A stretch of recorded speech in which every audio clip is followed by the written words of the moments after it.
అనంత విశ్వ సంపదని ఆకర్షించడానికి మీ ముందుకు వస్తుంది అహం బ్రహ్మాస్మి సాధన 11 డేస్ ఎనర్జీ యాక్టివేషన్ ప్రోగ్రామ్.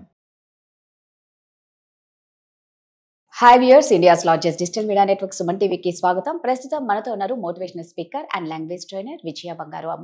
అమ్మ నమస్తే. నమస్తే రాధ గారు. అమ్మ, మామూలుగా ఏదైనా సరే పెద్దవాళ్ళ నుంచి పిల్లలు నేర్చుకోవాలి అని అంటారు.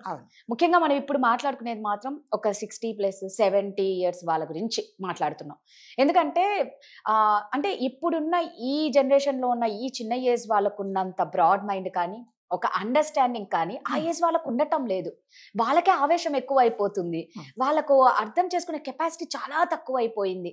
పిల్లలు చెప్తే వినకపోవడం పక్కన పెడితే, నువ్వు చెప్పేది పిల్లలు వినాలి. అలాంటి పిల్లల చేత చెప్పించుకోవడం అనేది ఒకలాంటి బాధాకరమైంది. అవును.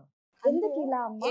అంటే మీరు అన్నట్టు అందరి గురించి కాదమ్మా, కొంతమంది ఉంటారు. కొంతమంది మాత్రమే. ఏది చేసినా కొంతమంది ప్రతిదీ అదొకటి ఉంటది. ప్రతి ఒక్కటి అండర్లైన్ అందరి గురించి అన్నట్ల అందరూ కాదు, కొంతమంది. కొంచెం చాదస్తం కూడా ఎక్కువ ఉంటారు. అంటే మీరు అన్నట్టుగా అందులో ఏంటంటే ఏజ్ ఫ్యాక్టర్ కూడా ఉంటుందండి. దాని తర్వాత ఏంటంటే వాళ్ళ హెల్త్ కండిషన్ కూడా ఒకటి ఉంటది. ఇంకొకటి థర్డ్ ఏంటంటే ఈగో. నేను నా వయసు ఇప్పుడు 60 సంవత్సరాలు 70 సంవత్సరాలు, నువ్వు నా ముందు అసలు దేని అది అంటారు కదా, నా ఎక్స్పీరియన్స్ నా ఏజ్ అంతా లేదు నీ ఎక్స్పీరియన్స్ అని అంటారు. సో అట్లాంటప్పుడు నువ్వు చెప్తా నేను ఎందుకు వినాలి, నేను చేసిందే కరెక్ట్, నువ్వేం చెప్పకు నాకు అనే పెద్దవాళ్ళని చాలా మందిని చూసాము. అంటే అంటే నాకు తెలియదు కదా, మా కాలంలో నేను ఇలా చేశానేమో, పిల్లలు ఏదో చెప్తున్నారు నేను వినాలి అనే మైండ్ సెట్ ఈ పెద్దవాళ్ళకు ఉండట్లేదు. ఏంటి నువ్వు నాకు చెప్పేదాని అయిపోయావా, నువ్వు నాకు ఎందుకు చెప్తున్నావు, నాకు తెలుసులే అనేసి నిజంగానే తెలియదు. ఎవరికైనా వాళ్ళకి కావాలని కాదు, వాళ్ళ ఈగో ఏంటంటే పిల్లలు చెప్తే నేను ఎందుకు వినాలి అని. అమ్మ ఇప్పుడు చాలా మటుకు అంటే నేను చూసాను, అది పర్సనల్ ఎక్స్పీరియన్స్. కొడుకింటికో తల్లో తండ్రో కొన్ని రోజులు గడపాలని వెళ్తారు. ఆ కూతురు ఆ పని మనిషితో ఒక సెటప్ ఉంటది కదా. అంటే ఊర్లలో పనిచేసే వాళ్ళు వేరే, ఇక్కడ సిటీలో పనిచేసే వాళ్ళు వేరే. సో మీరు ఏంటంటే సిటీలో పనిచేసే చాలా మటుకు చాలా మంది నేనేం పని చెప్తా ఒప్పుకున్నానో అదే చేస్తారు. మీరు వేరే నెక్స్ట్ చెప్తే వాళ్ళు చూసి అక్కడ ఉన్నా కూడా చూసి చూడకుండా వెళ్ళిపోతారు అనమాట. ఒక బాటిల్ ఉంటే ఆ బాటిల్ చుట్టూ ఊడుస్తారు, ఆ బాటిల్ ఒక స్టూల్ జరపాలని ఉండదు, అంతే వాళ్ళ పని. ఆ పనితనానికి వాళ్ళు చేసేదానికి ఈ కూతురో లేకపోతే కొడుకో అల్లుడో ఎవరో అడ్జస్ట్ అయిపోయి ఉంటారు. ఈవిడ వచ్చేస్తుంది ఊరు నుంచి ఏదో 4 రోజులు ఉండాలని వచ్చిన తర్వాత ఇక సోఫా ఇది జరిపి అది టీవీ జరిపి అది జరుపుతాడు ఒకటి, దానికి పిచ్చెక్కిపోద్ది. అమ్మ మీ అమ్మగారు ఉన్న రోజులు నేను రాను, ఎప్పుడు వెళ్తుందో చెప్పు నేను వస్తానని చెప్తుంది. అంటే మనం చేసి పొయ్యి కూతురింటికి వెళ్ళి చేసిన ఘనకార్యం ఏంటంటే ఆ పిల్లను ఆ అమ్మాయిని పనులోంచి తీసేయడం కదా.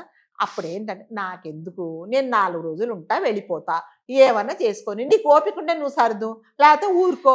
అలా ఉండట్లేదు. ఆ విషయంలో తల్లి కూతుర్లు కోట్లాడుకుంటారు. ఏంటి అమ్మ నీకు ఎందుకమ్మా ఇంతంటే, ఇదేంటి ఎంత ఇస్తున్నావు, 5,000. మా ఊర్లో అయితే 5,000 అసలు ఇంటికే వెళ్ళదు, మా ఇంట్లోనే ఉంటుంది, మన ఇంట్లోనే ఉంటుంది. ఇది సిటీ కదా, అది ఊర్లలో అట్లాగే ఉంటారు కదా. ఇది వరకు పని మనుషులు అంటే ఏదో ఒక పాత చీరో, ఒక రంగు పైన చీరో, లేకపోతే ఏదో కాస్త రాత్రి మిగిలిన అన్నమో పెడితే తీసుకునేవాళ్ళు. ఇప్పుడు ఎవరన్నా తీసుకుంటున్నారా? వద్దమ్మా, మా ఇంట్లో ఫ్రిడ్జ్ లో పెట్టిన అన్నాలు తినట్లేదని చాలా మందిని నేను విన్నాను కదా. అంటే అమ్మ ఈ చీర ఎంత కొనుక్కున్నావు, 2,000, నా జీతం ఎంత, 1,500. అమ్మ ఇంకొక 500 నేను ఇస్తాను, నాకు కూడా ఇలాంటి చీర తెచ్చి పెట్టమంటున్నారు. ఎస్, మనం నిజంగానే వాళ్ళని అప్రిషియేట్ చేయాలి. అంటే అలాంటి స్టేటస్ లో ఉండే వాళ్లకు నువ్వు వచ్చేసి వాళ్ళని చెడగొట్టేస్తే, అంటే ఇదంతా ఏంటంటే కూతురు చెప్తుంది, అమ్మా నువ్వు పట్టించుకోకమ్మా, ఇక్కడ అంతే సిటీలో అంటే కూడా తల్లి వినదు. అదేంటి అక్కడ దొరకలేదు, ఇక్కడ దొరకలేదు, అది చేయలేదు, ఇది చేయలేదు అని చెప్పేసి పోట్లాట అనమాట. అంటే పెద్దవాళ్ళు కూడా ఒక వయసు వచ్చిన తర్వాత వాళ్ళ అంటే పిల్లలు ఏదైనా చెప్తున్నారు అంటే మనం కూడా అంటే పెద్దవాళ్ళు ఎవరైనా వినడానికి ట్రై చేయాలి. అసలు వినడానికే ట్రై చేయరు, అస్సలు చేయరండి. చాలా మంది నేను చూశాను పెద్దవాళ్ళు ఆ చిన్న దానికే పోట్లాడుకుంటారనమాట.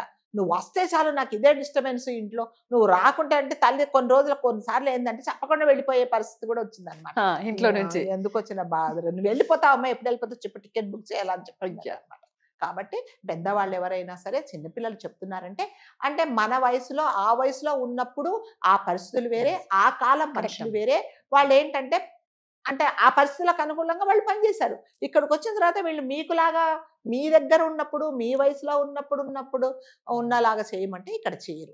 సో మనం ఏంటంటే పరిస్థితులకు అనుగుణంగా మనం ఉండాలే తప్ప నువ్వు కూతురివి కదా, నీకు ఎంత, నీ వయసు ఎంత, 30 సంవత్సరాలు 20 సంవత్సరాలు, నా వయసు 70 సంవత్సరాలు, నువ్వేంటే నాకు చెప్పేది, నేను ఎత్తుకొని పెంచానంటే వినాలి. మనకి తెలియనప్పుడు పిల్లలు చెప్పినా కూడా ఎవరైనా మంచి ఎవరు చెప్పినా ఇర్రెస్పెక్టివ్ ఆఫ్ ఏజ్ మనం వినాలండి. కానీ మీరు అన్నట్టుగా వినడానికి ఎవ్వరూ ఒప్పుకోరు, అసలు ఒప్పుకోరు. నేను చెప్పిందే కరెక్ట్ అంటారు, నీకు తెలియదని అంటారండి. దానివల్ల కొంతమంది తల్లిదండ్రులు కొన్ని నష్టపోయినవి కూడా నేను చూశానండి. ఎందుకంటే వినరు, చెప్పినట్టుగా వినరు. వాళ్ళు చెప్పినట్టుగా వీళ్ళు వినకపోయేటప్పటికీ కొన్ని ఏదో జరుగుతాయి. జరిగినప్పుడు అమ్మ నేను చెప్తే నువ్వు వినమెందుకు అని అంటే, ఇప్పుడు ఏదో అప్పుడు చెప్పావులే, ఇప్పుడు ఏదో అది జరిగింది, అన్ని విషయాల్లో జరగదని కూడా మళ్ళీ అందులో కూడా కాంప్రమైజ్ అయిపోరు తెలుసా. అప్పుడు ఏమంటారంటే, అవునా నువ్వు చెప్పావు అమ్మ, అయ్యో నేను విని ఉండాల్సిందే అని కూడా రియలైజేషన్ ఉండదు. నువ్వేదో చెప్పావు, ఏదో జరిగిందిలే, ప్రతిసారి అలా జరుగుతానే ఏముంది అని కూడా అంటారు. అంటే ఈ ఊర్లలో నుంచి వస్తారు కదండి, వచ్చిన వాళ్ళకి ఏంటంటే ఎంతసేపు పక్కన చుట్టుపక్కల వాళ్ళతో మాట్లాడి, ఇరుగు పరుగు వాళ్ళతో మాట్లాడాలి, ఇవన్నీ ఉంటాయి అన్నమాట. అమ్మాయి కూతురు చెప్తుంది, అమ్మ మనకు అవసరం లేదు సిటీ, వేరే వాళ్ళ గురించి పట్టించుకోకంటే ఇప్పుడు వెళ్ళంగానే ఫ్లాట్ పక్కన కూర్చొని మాట్లాడుతుంది అన్నమాట అటు ఇటు. అంటే ఇప్పుడు ఈ సిటీలో ఉండే వాళ్ళు చాలా స్మార్ట్ ఉంటారు కదా, అవసరమైన విషయాలన్నీ లాగేసుకొని మళ్ళీ అది ఏదో ఇంకొక చేసి అక్కడ ఏదో పంట చేసేస్తారు అనమాట.